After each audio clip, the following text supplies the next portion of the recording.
Hey guys, getting set up for question 2 here. I got my timer set for 3 minutes, and the question is going to be, how do I test for mold? Okay, now this is a massive topic, okay, and there's a lot to go in here, but I'm skimming the surface. This is the tip of the iceberg. There's a lot of details and explanation here, but I'm going to answer this question in less than 3 minutes. How do I test for mold? All right, and go. So when you're testing for mold, you're not usually looking for mold itself in the body, okay? That's when we use an organic acid test.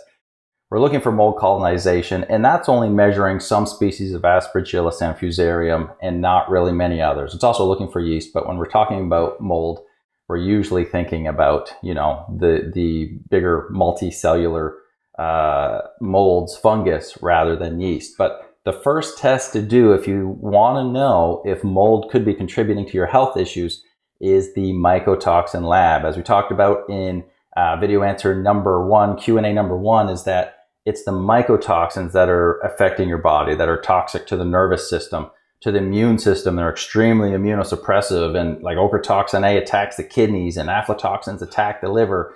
And what we're looking for are the mycotoxins, and that's a simple urine test. And 99% of the time that urine test is fine.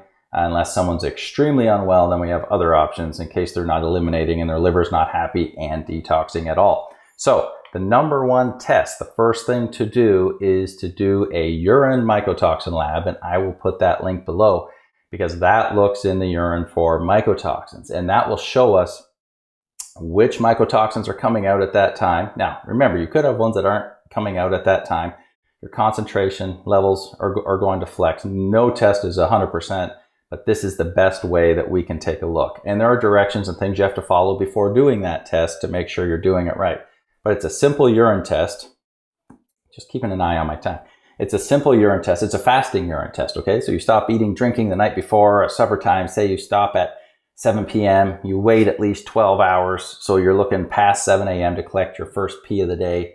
And it should be strong, should be like apple juice, but that urine mycotoxin lab will go back to the clinic, and it's going to tell us which mycotoxins were found in that sample and their concentration and their level, okay?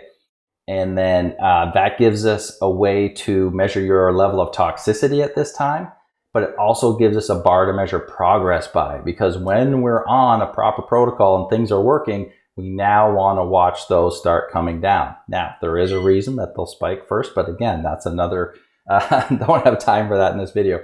So we're doing mycotoxin lab first, looking for mycotoxins. We're not starting with the house because your house could come back fine, but you could still be mold toxic because you could be getting your mold exposure from a previous house or from your school or from your work or from your car or from your church or from your gym or somewhere, right?